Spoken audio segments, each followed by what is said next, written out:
Sejam bem-vindos à minha casa, meus irmãos. Elevar o nosso pensamento a Deus, nosso Pai Criador, agradecendo a oportunidade da reunião e do estudo, rogando aos bons amigos da espiritualidade, ao Mestre Jesus, que acompanhem esse nosso trabalho, nos favorecendo o entendimento, para que das leituras nasçam novas perspectivas, novas boas resoluções. Que a paz do Mestre Jesus inunde os corações de todos os nossos irmãos e a luz do Mestre se derrame sobre o nosso ambiente de trabalho. Que assim seja. Para favorecer a nossa ligação com o mais alto, uma página inspiradora do livro Dias Melhores, Irmão José, psicografia de Carlos Alberto Bacelli.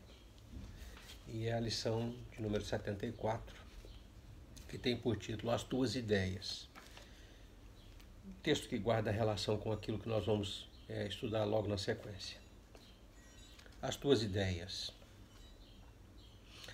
As tuas ideias refletem o teu grau de amadurecimento espiritual, mas não necessariamente a verdade absoluta. O que os outros conhecem e sabem da vida complementam o que não sabes e desconheces. Assim sendo, não te isoles em teu ponto de vista e nem deixes de considerar a opinião alheia. Todos estamos a caminho e cada lance da jornada empreendida nos oferece uma visão diferente da paisagem que nos cerca. O verdadeiro sábio é aquele que guarda a consciência da relatividade dos conceitos sobre os quais é chamado a se expressar. De modo imperceptível, todas as coisas estão em constante processo de mudança. Conserva, pois, a tua mente sempre receptiva a novas concepções existenciais. É natural que o progresso te espante, mas isso não deve te servir de pretexto para que a ele te oponhas, defendendo a retrógrada posição que ocupas no jogo das convenções estipuladas. Em teu próprio benefício, admite a possibilidade de que possas estar equivocado em relação ao que contestas. Apenas e tão somente o bem jamais se altera em seus valores fundamentais. A verdade é luz de brilho gradativo aos olhos dos homens habituados às trevas.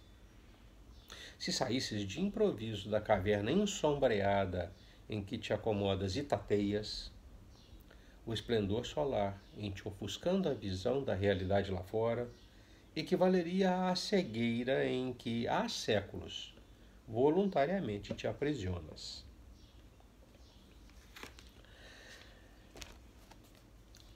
Nós, na última leitura, capítulo 6, nós vimos o reencontro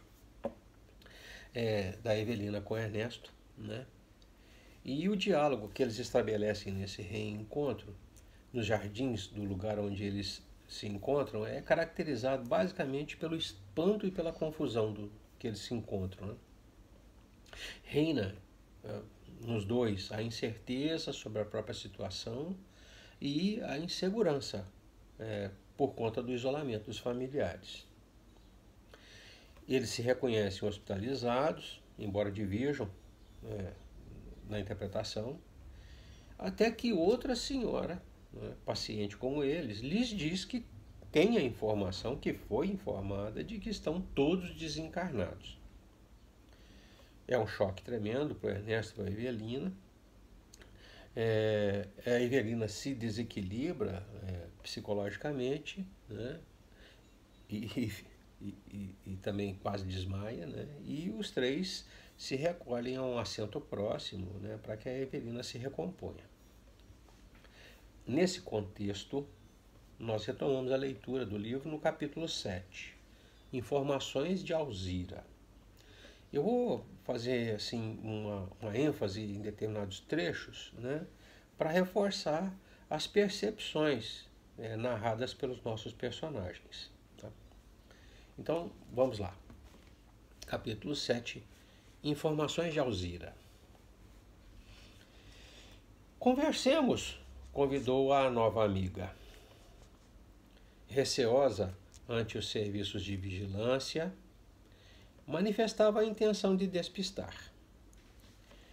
Dispunha-se a todo custo demonstrar naturalidade, temendo que alguém pudesse haver assinalado o choque da companheira. A Evelina quase desmaiou. Fantine compreendeu e esmerou-se em coadjuvá-la. Pretendendo ignorar a lividez com que a senhora Serpa os ouvia, fez as apresentações com aparente serenidade. Sou Alzira Campos, identificou-se a matrona recém-chegada ao grupo, e moro em São Paulo. Deu o endereço, reportou-se à família, caracterizou o bairro em que residia e adiantou. Desde que caí em casa, trouxeram-me desacordada para este hospital e, pelas contas que faço, há quase 2 meses espero alta. Estabeleceu-se o diálogo entre ela e Ernesto, enquanto Evelina se reasserenava lentamente. A senhora já se sente restabelecida? Perguntou Ernesto. Completamente, responde ela.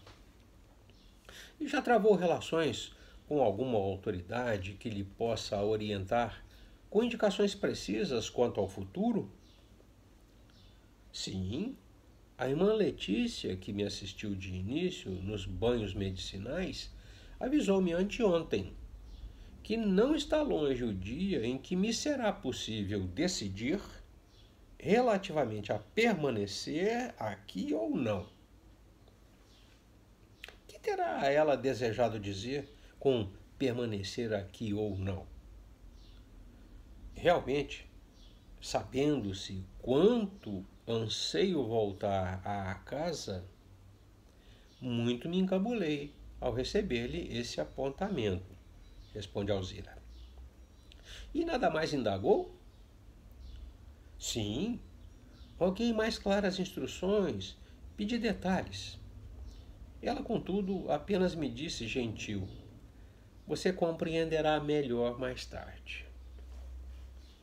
Dona Alzira, sussurrou Ernesto com firmeza, a senhora não acredita que estamos numa organização de saúde mental, num asilo de loucos? A matrona relanceou o olhar em derredor, a afeição de doente amedrontada com a vigilância de guardas severos, e opinou. Se vamos examinar assuntos graves, não nos convém isolar a companheira. Nossa amiga Evelina pode acelerar o próprio refazimento. Peçamos para ela um tônico adequado. Conjugando a ação à palavra, apertou diminuto botão que se incrustava à mesa e surgiu um rapaz de serviço, diligenciando saber em que lhes poderia ser útil.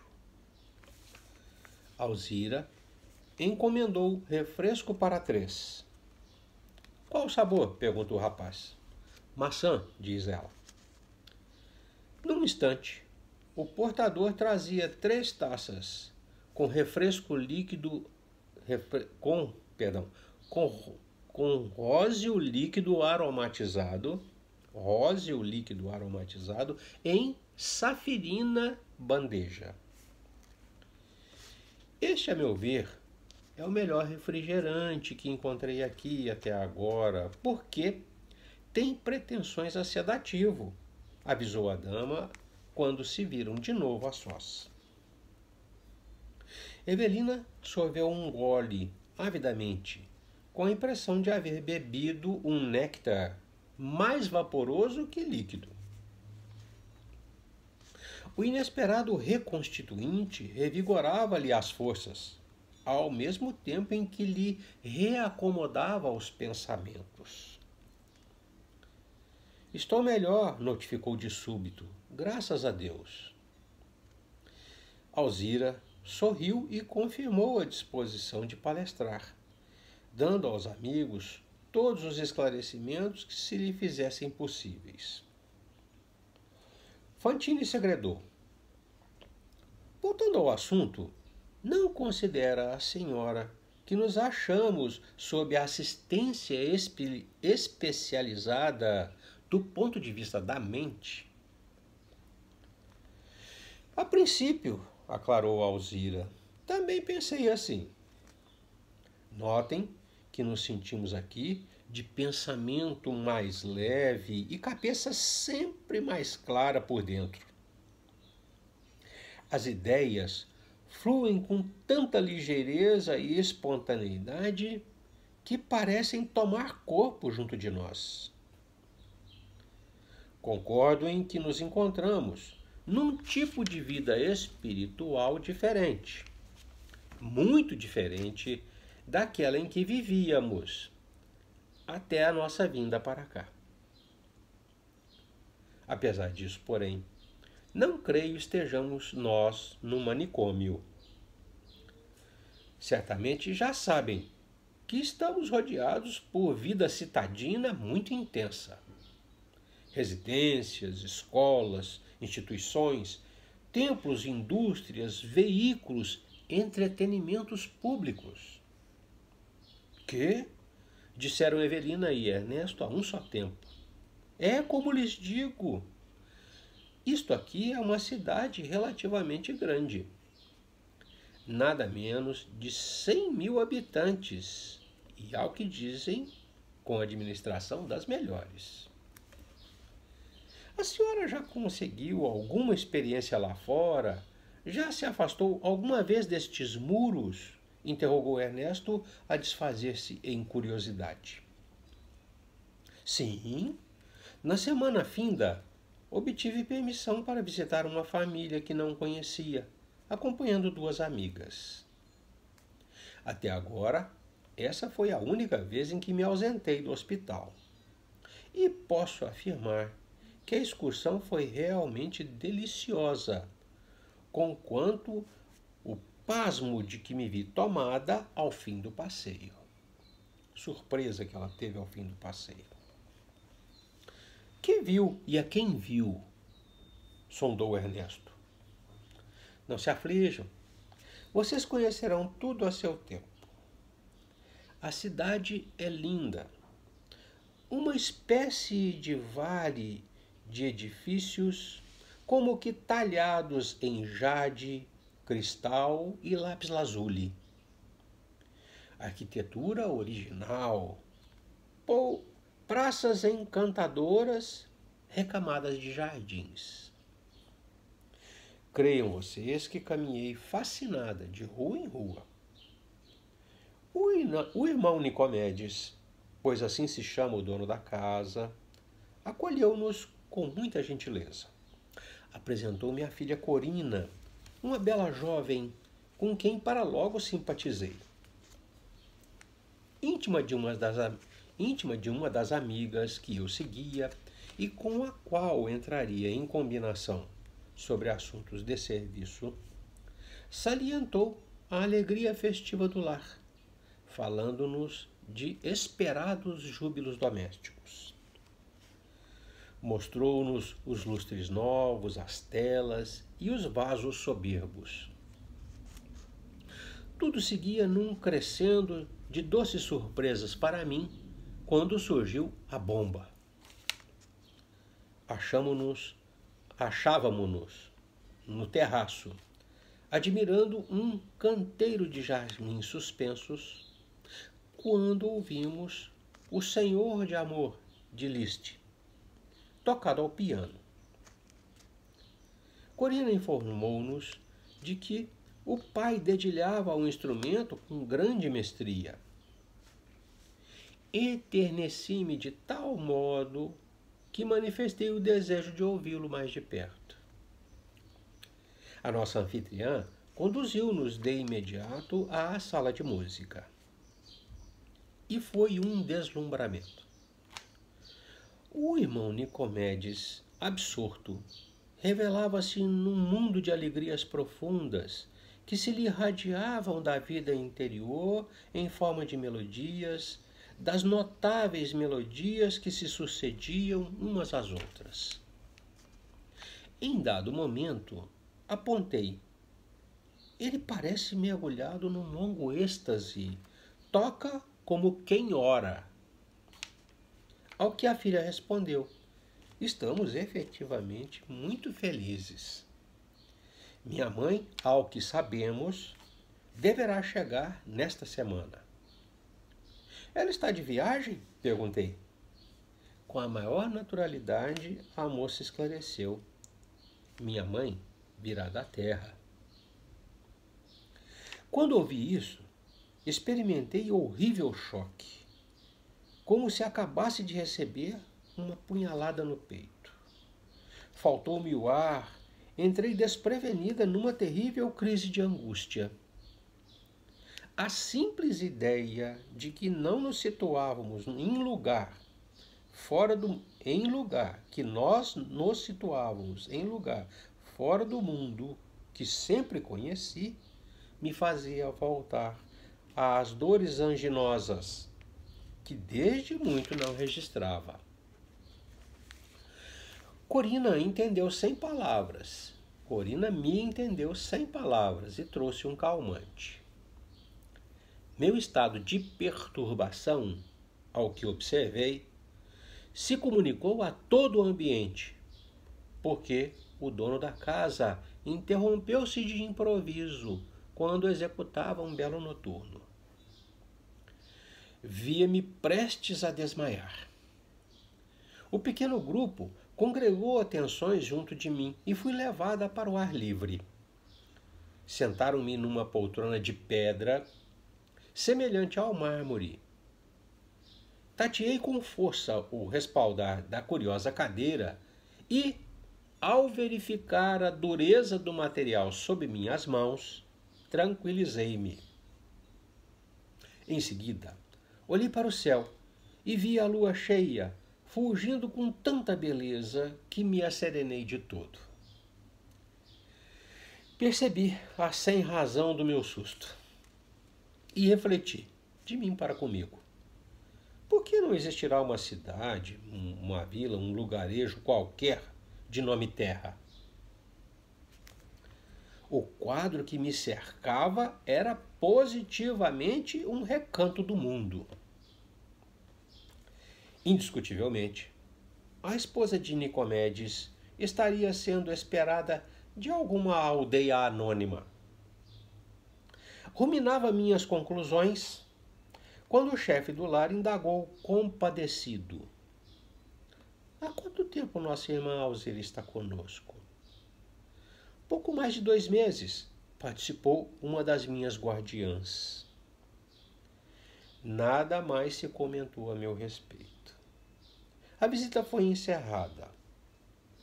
De retorno ao hospital, as irmãs a quem seguira, por sinal 2 excelentes enfermeiras, não fizeram a mínima referência ao meu sobressalto. Não tem trocado ideias com mais ninguém? Objetou Fantine interessado. Apenas durante os banhos ouço uma que outra companheira. Em cada uma encontro a dúvida pairando. A maioria supõe que nos vemos defrontados por outra vida. Nenhuma delas tem certeza absoluta? Interveio a senhora Serpa.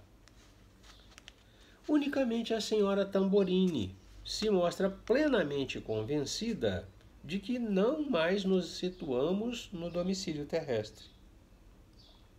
Contou-me que vem frequentando um gabinete de estudos magnéticos aqui mesmo em nossa organização hospitalar e sujeitou-se a testes que lhe deram a confirmação de que não está de posse do corpo físico. Escutei-a com atenção e ela acabou convidando-me para algumas experiências, mas agradeci a gentileza sem aceitá-la. Essas histórias de clarividências e reencarnações não se afinam com a minha fé católica. Ah, a senhora é católica? Interrompeu a Evelina. Oh, sim. E já que respiramos no clima de grande cidade, não temos aqui sacerdotes? Volta a Evelina. Sim, temos. Já se entendeu com algum deles? Estou convidada para visitar uma igreja e farei isso logo obtenha permissão. Devo, porém, dizer-lhe que, segundo informações de boa fonte, os padres são muito diferentes nestas paragens. Em que sentido? Dizem que são sacerdotes médicos, professores, cientistas e operários, e não se restringem aos serviços da fé. Prestam socorro espiritual eficiente e positivo, em nome de Jesus. Fantine observou que o pátio esvaziava. Todos os doentes se recolhiam. Alzira, a nova amiga, apalavrou o novo encontro para depois. Enquanto cumprimentava as despedidas, logo após, Ernesto e Evelina regressaram aos aposentos, na expectativa de se reverem no dia seguinte. Bom,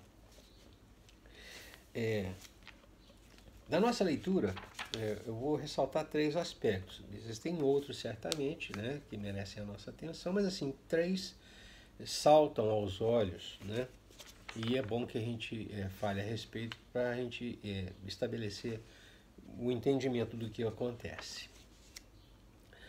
O primeiro deles é a narrativa de Alzira acerca dessa visita que ela faz, né? E o que a gente vê é uma reação dela à informação que ela colhe, né, da menina Corina, né, de que a mãe vinha da terra, né?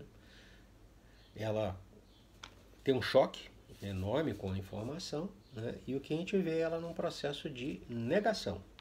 Ela busca por todos os meios esclarecer o ambiente em que está. E entra num processo de negação quando sente, né, a dureza da cadeira ou o fulgor da lua. Então, é fundamental que a gente volte àquela ideia que nós lançamos na última aula, de que a gente vive, todos nós vivemos no ambiente das ideias que a gente alimenta, né, na nossa ideação. O núcleo do espírito é a mente, que detém conhecimento, lembranças, sentimentos, as experiências que nós acumulamos. E nós interpretamos os fatos, tudo que está à nossa volta, segundo esse acervo que a gente tem na mente, né? Os conhecimentos, os sentimentos e as experiências que a gente tem. E nós entendemos os fatos segundo os conceitos que a gente elabora, que a gente forma ou que a gente adquire ao longo da vivência, né? Esses conceitos. É por isso que dentro da narrativa o que a gente vê é um ambiente comum, como se fosse num ambiente físico. A narrativa a respeito das coisas, né, é como se nós estivéssemos vendo um quadro entre encarnados, né? Nós, os leitores, sabemos que estão desencarnados, né? Mas eles se veem encarnados. Os pequenos detalhes observados, que a gente foi solenizando, foi enfatizando, né, que tem grande significação, fazem a diferença entre o mundo físico e o mundo espiritual, né? Eles passam desapercebidos, não são percebidos pelas nossas personagens, por conta do automatismo da conveniência deles, né? Os líquidos que se parecem mais a vapores do que líquidos, né? A bebida da Evelina, né, e do Ernesto e dela, um róseo perfumado, né, que ela sorve, a Evelina sorve, mais como se fosse vapor do que como se fosse líquido, né? A transparência azulada dos materiais, né? Então a bandeja que ele traz, ela é assim transparente, de uma transparência, né, safirina, azulada, né? A arquitetura da cidade que ela visita, né? Então, os materiais são usados, jade, cristal, lápis lazuli, uma cidade construída de jade, né? Fora da nossa realidade, fora do nosso entendimento, né? Então, o trânsito mais veloz das ideias, né? Ela fala, não, as ideias afluem tal com a velocidade, o raciocínio é limpo, cabeça limpa por dentro, né? Como indicando que não existe mais um cérebro para atrapalhar o processo, né? Não tem mais uma máquina no meio do caminho para os pensamentos fluírem, né? Então, o que a gente vê é que esses pequenos detalhes passam despercebidos, né? Ou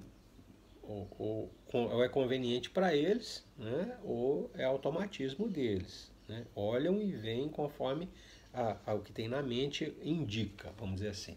Falta-lhes a curiosidade, vamos colocar assim. Esses condicionamentos mentais, né? Eles acabam criando, né, e alimentando parâmetros, balizas, modelos segundo os quais a gente vê o mundo, a gente vê as coisas, né? No entendimento da vida em particular, a vida, a nossa vivência em particular, os princípios religiosos assumem uma importância decisiva, né? O que a gente professa dentro da religião forma a maneira como a gente pensa e vê o mundo. O que vimos, então, o que a gente vê na narrativa é um esforço grande, né, da Alzira para ajustar perfeitamente a experiência que ela está vivendo, as coisas que ela está vendo, tal coisa, né, àquilo que ela admite, né, em função do que ela tem no acervo mental dela. Vamos clarear, vamos fazer as coisas ficarem bem simples. A Alzira é católica, ela é católica, a Evelina também se declara católica. Se ela, católica, se admitisse desencarnada, né, morta, ela teria que estar necessariamente ou no paraíso, ou no purgatório, ou no inferno. É isso que a religião aponta, né? Ela olha o ambiente e o ambiente não se identifica com os conceitos de paraíso ou com o conceito de purgatório ou de inferno, né? O que ela vê é uma coisa normal. Então, ela é obrigada a concluir que não está morta, que não desencarnou. E ela se esforça para encontrar no ambiente comprovação para isso, a dureza da cadeira, o fulgor da lua. Basicamente é isso. Então, esse processo de negação dela é uma reação ao fato de que aquela realidade não se ajusta à sua base religiosa. Simples assim, né? Se a gente avalia alguma coisa, né, tomando uma falsa premissa por uma base falsa, você avalia com um conceito errado, né, a sua avaliação está errada. Então, basicamente é isso que acontece, né? Outros dois aspectos que merecem também atenção é a perturbação da Alzira, quando ela toma aquele choque. Ela estava num estado elevado, a música e né, as ideias boas, aquele ambiente calmo, sereno e tal coisa. Ela toma aquele choque com a informação da Corina e se desestrutura, né? Então ela se perturba, psicologicamente fica, né, perturbada, é como se tivesse uma punhalada no peito, como ela sente o choque, né? E essa perturbação dela afeta o ambiente. É como se fosse uma pedra caindo no meio do lago, né, fazendo ondas que se propagam e afetam tudo em torno, né? A explicação disso a gente tem que buscar no conhecimento dos fluidos. Então, para a gente poder entender o sonho, os fenômenos, o sonho, a dupla vista, a catalepsia, curas, aparições, transfigurações, mediunidade, obsessões, a gente tem que dominar um mínimo de conhecimento acerca dos fluidos. E aí eu recomendo uma leitura de um capítulo que não é longo, que não é complexo, né, da Gênese. É o capítulo de número 14 que fala a respeito dos fluidos. De lá eu pensei três trechinhos, né, para a gente entender essa perturbação da Alzira que se reflete no ambiente. Então, lá no número 13 do capítulo 14, a gente tem o seguinte conceito. Os fluidos espirituais constituem a atmosfera dos seres espirituais. Nós estamos imersos num grande fluido, né? Como se estivéssemos todos dentro de uma grande piscina, rodeados todos pelo fluido água, vamos dizer assim, né? Desse fluido, né, do meio ambiente, os espíritos extraem os meios que operam, né? E esse fluido é também o veículo, o meio de propagação do pensamento. Então é como se nós estivéssemos todos dentro de uma piscina, né? E as ondas que afetam o outro. Ou de uma forma, se você tem alguma coisa que aquece a água, todos sentem o aquecimento da água. Uma imagem para a gente poder entender. No número 14, o seguinte conceito. Os espíritos atuam sobre os fluidos empregando o pensamento e a vontade. Basta que o espírito pense uma coisa para que ela se produza. E por fim, uma assembleia, uma reunião de pessoas ou de espíritos, uma assembleia é um foco de irradiação de pensamentos.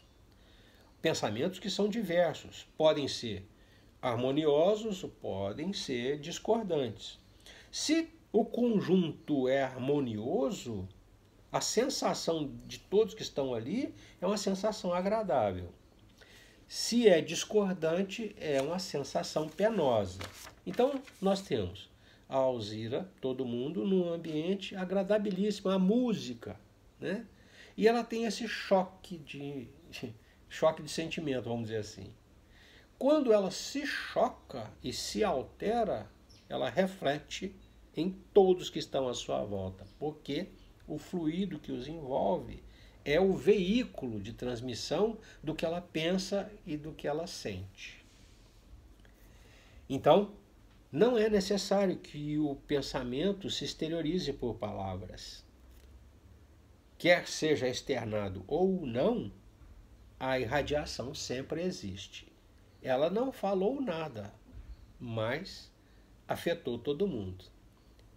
E o senhor Nicomedes, que estava tocando o piano, sente a afetação e para.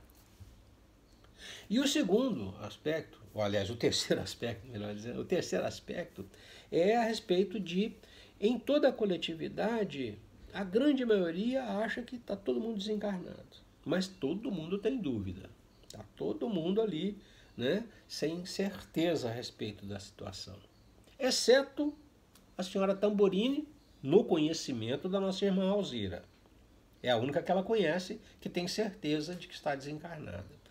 E a senhora Tamborini, ela tem essa certeza por conta dos exercícios que vem fazendo, que pela descrição da Alzira são exercícios próprios do Espiritismo, né?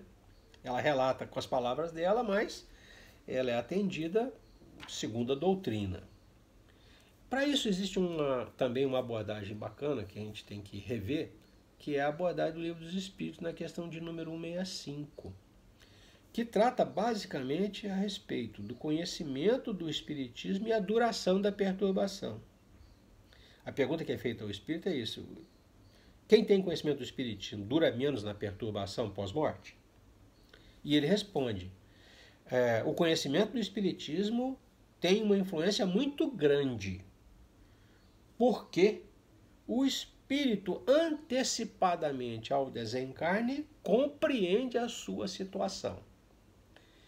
Então o que a gente vê ali é uma pessoa, somente um espírito que consegue compreender o que está acontecendo à sua volta. Todos os outros estão em confusão. Acham que estão desencarnados, mas não têm certeza. Exceção feita a senhora Tamborini, né, que tem essa certeza confirmada, vamos dizer assim. Bom, retornando ao texto de saída, né, eu gostaria de enfatizar o seguinte, e é bom que a gente tenha isso conosco, para o nosso próprio desenvolvimento, nosso próprio progresso. Lá na mensagem, né, o irmão José coloca assim: as tuas ideias refletem o teu grau de amadurecimento espiritual, mas não necessariamente a verdade. A verdade absoluta ainda não está ao nosso alcance.